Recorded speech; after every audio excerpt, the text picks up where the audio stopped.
Good afternoon. Once again, this is Dr. Cortez.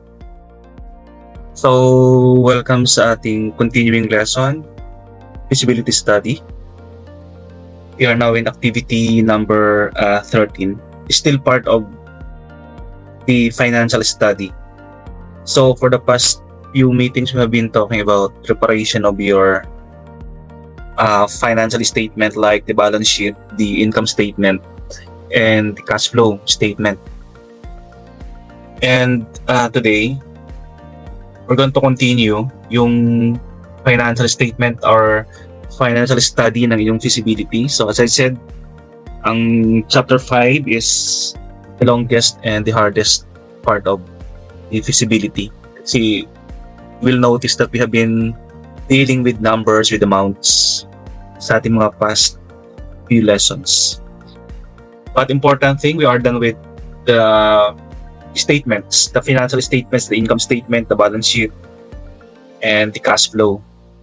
So ito naman, we're going to talk about the profitability ratio of your feasibility study. So importance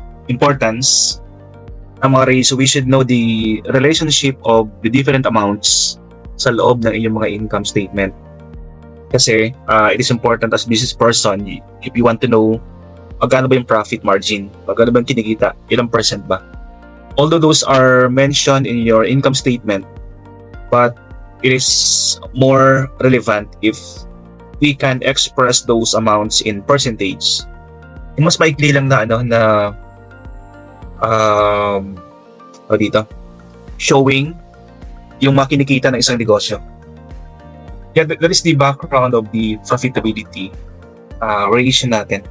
So itong una na ratio natin gagamitin is we're going to know the gaano ka-profitable kumita ang inyong mga negosyo, ang inyong mga business. Kasi pag hindi masyadong profitable percentage-wise, so parang you will have second thought of continuing yung business nyo. So the first ratio is the gross profit. The gross profit ratio, we are compare yung gross profit natin sa ating benta.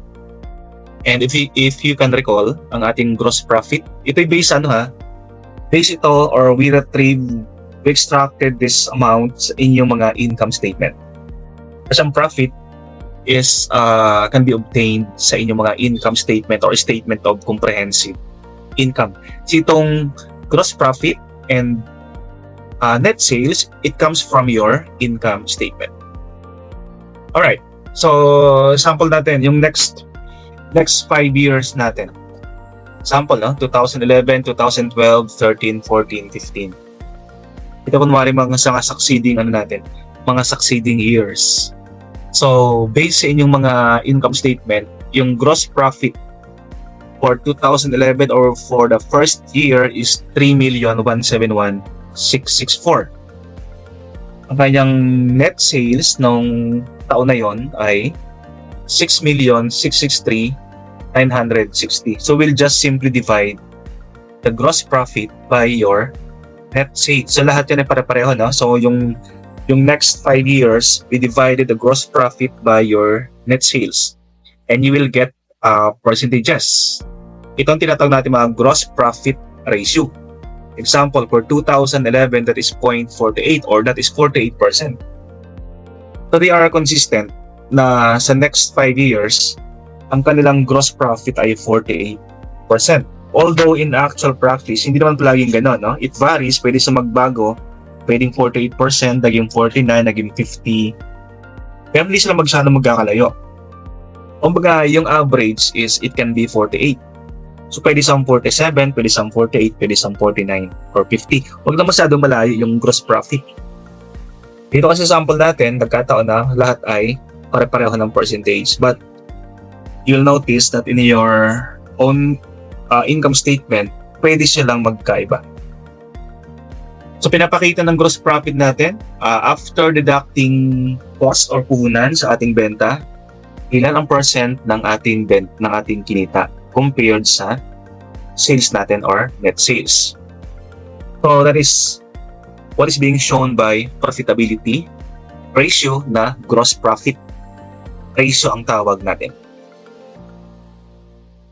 Okay, the next type of profitability range nating i-compute ay yung net income na mismo. O take note, ang gross profit hindi pa yan ang net income. Kasi ang gross profit, that is net sales, minus lang muna yung cost. Gross profit sagot nun. So sa gross profit, hindi pa natin binabawas dyan yung mga expenses ng business. Now, pag nabawasan natin ang cost and expenses ng business, ito na yung pinaka-profit or net income ng business. So we're going to get the profit margin ratio ng inyong mga negosyo. Kumbaga, if you will compare yung tubo versus the benta, magkano ang percentage or magkano ang profit margin or profit percentage. No? Yan ang essence, yan ang background nitong profit margin. Yung pinakatubo mo, no, ay gusto malaman ilang percent. So, of course, in your net income statement, meron kang net income, yung pinaka-dulo, no, pinaka-bottom line ng inyong income statement. So, for 2011, you have 816,470 nakuha. No? And we're going to compute yung for the next 5 years natin. Right? Ibig sabihin, ginawa niyo na to, di ba? 2025, 2026, hanggang 2029. No? Yung pinakita ng inyong pan, yun yung ginawa eh. So, given na nakuha niyo itong mga yan. Alright? So, 816,470. That is for 2011. Pero sa inyong ginawa, that is 2025. Sa inyong gagawing feasibility, that is 2025, 2026, 2027, 2028, and 2029. The sample natin, the net income is, it comes from, your activity number 11. Kasi yun ang inyong income statement, activity number 11. So, net income of 816,470, right? Divided by your net sales na 663,960. You will get 0.12. So, your calculator will show 0.12, but that is 12%. Ibig sabihin, yung profit mo or net income mo ay 12% ng yung total na benta. Yan ibig sabihin yan. Ibig sabihin, pag ikaw ay nakabenta ng 100 pesos, ang tubo ay 12 pesos. Right? Kasi 12%. Pag ikaw ay nakabenta ng piso, so 12 cents ang iyong tinutubo. Kasi 12%, no? So pag ikaw ay nakabenta ng 1,000, so 1,000, pag ikaw ay nakabenta ng 10,000, benta na 10,000, ang net income mo ay 12% or 1,200. Yan ay ibig sabihin ng 12%. Comparing your net income by your net sales. So lahat sila from 2011 or from 2025 hanggang 2029, that is 12%, then nagbabago siya, naging 30, naging 13%. So ano yung mga profit margin sa inyong mga income statement ay halos magkakapareho lang. It can change but hindi masyadong marami. Example, average is 12%. So it can be 11%, it can be 13%, it can be 14%. So magkakalapit lang. Pwede sa magbago pero konting-kunti lang. Right? So that is your profit margin. Pag nagtanong yung mga panelists, ilang percent ng inyong benta ang tubo? Oh, that is the profit margin. Ilang percentage na. Itong tanong ng panelist na. Itong net income nyo, ilang percent ito ng sales? That is the profit margin ang inyong sasagot. Kaya nga, we are computing not for the defense day, not only for the panelists, but as a business person, you should know ang profit margin ng inyong mga financial statement or ng inyong mga company. Okay, and the next one, operating expenses naman tayo. Now, if you want to know ilang percent ng benta ang gastos or yung gastos mo na 2,005,275, ilang percent yan ang iyong benta? So pag nakabenta ka, ilang percent ang gastos or operating expenses? So that is the relevance of operating expenses. percentage to sale. Gusto nating malaman, no? Ilang porsyento ng benta ang gastos.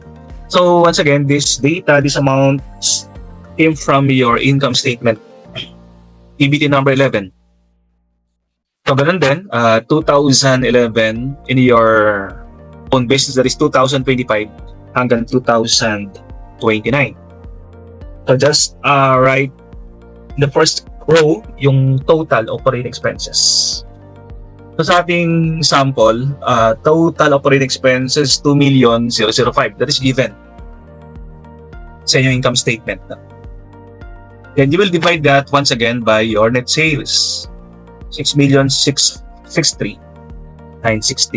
And dividing the gastos, operating expenses by your net sales or the benta, you will get here 0.30 or 30%. So we are almost consistent from 2011 hanggang 2015. Almost 30%. But pagdating in 2015, that is only 29%. So okay lang, at least magkakalapit. Huwag ka lang masyadong malayo. Sinasabi natin, almost consistent na 30% from 2011 hanggang 2014. Tapos biglang 2015 naging 40% yan. Yan ang hindi masyadong consistent. Kasi masyadong malayo ang 40% dun sa average na 30%. Pwedeng magbago yan, pwedeng magbawasan, pwedeng padagdagan. Pero konting-kunti lang. Pang isang puntos lang, no? From 29, from 30, pwedeng maging 29, pwedeng maging 31. So at least, magkakalapit pa rin sila.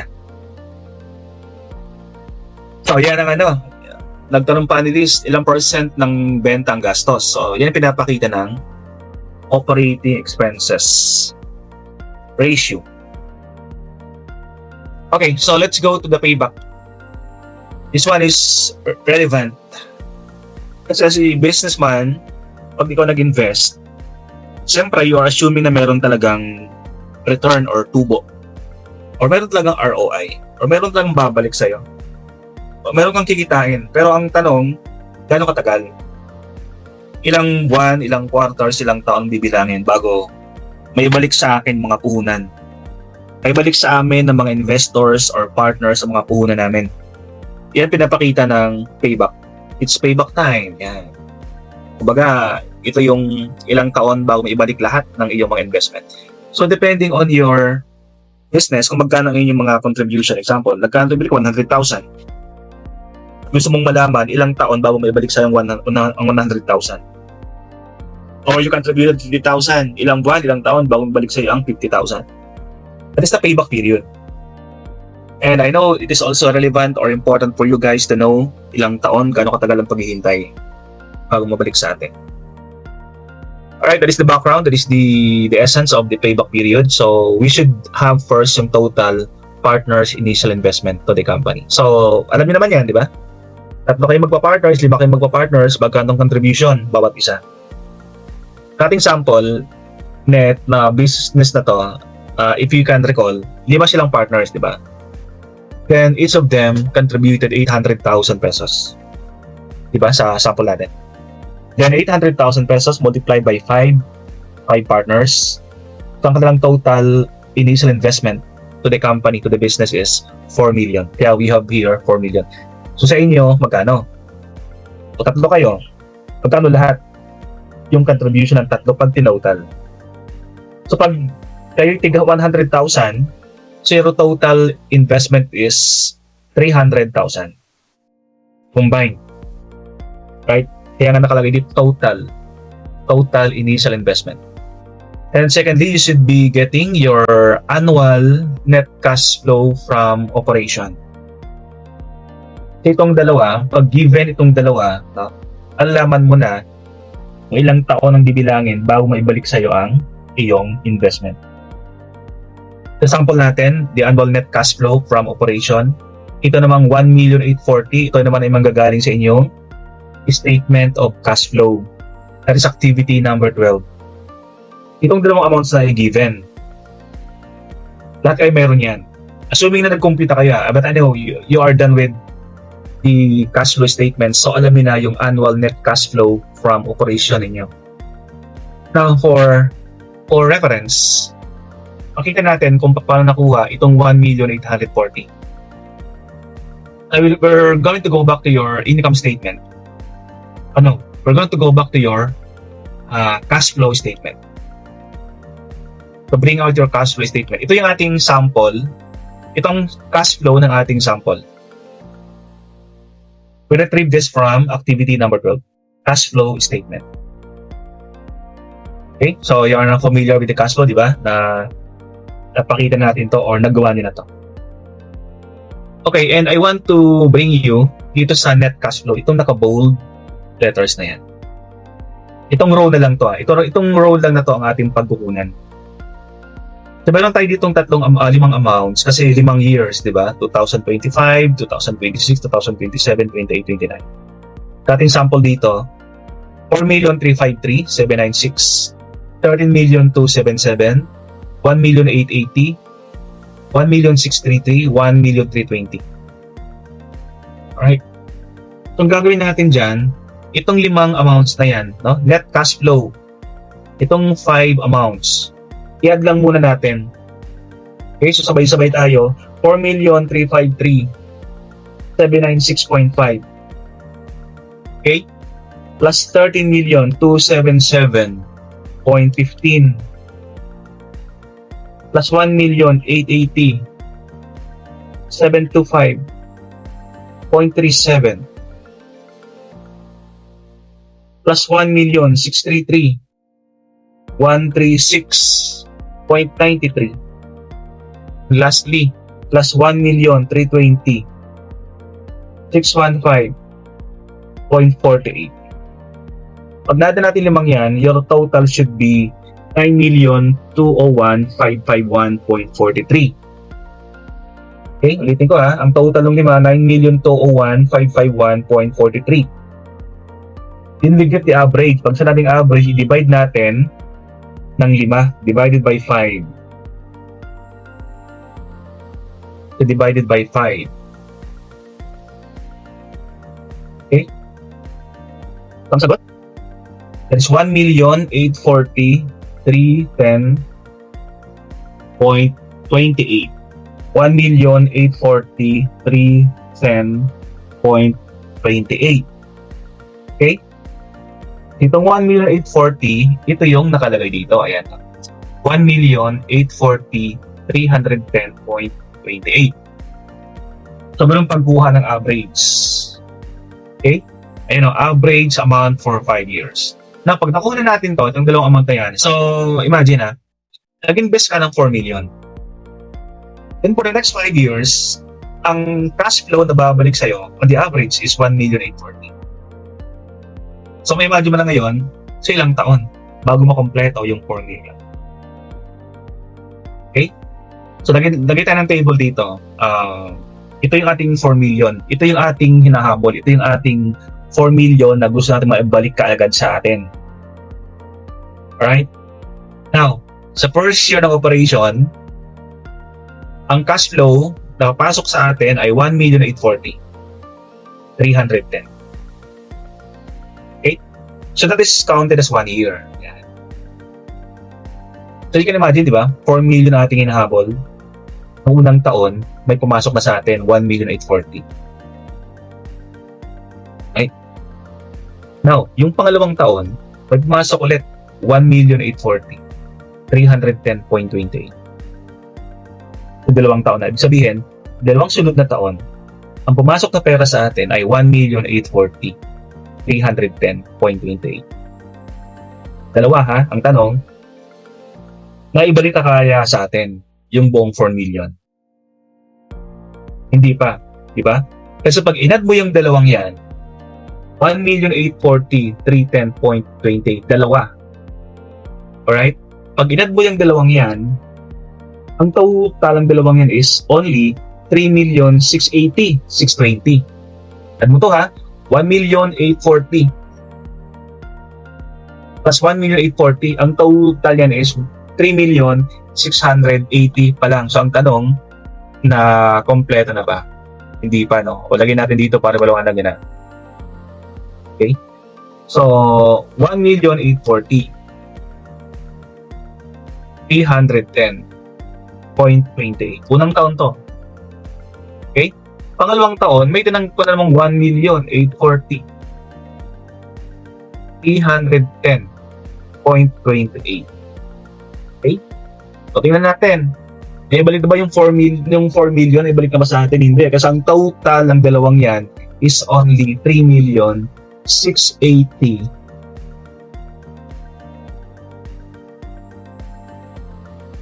620.57. So, hindi pa. Kasi ang binubuo natin ay 4 million. Ang nabalik sa atin ay 3,680,000 pa lang. So, hindi pa kompleto.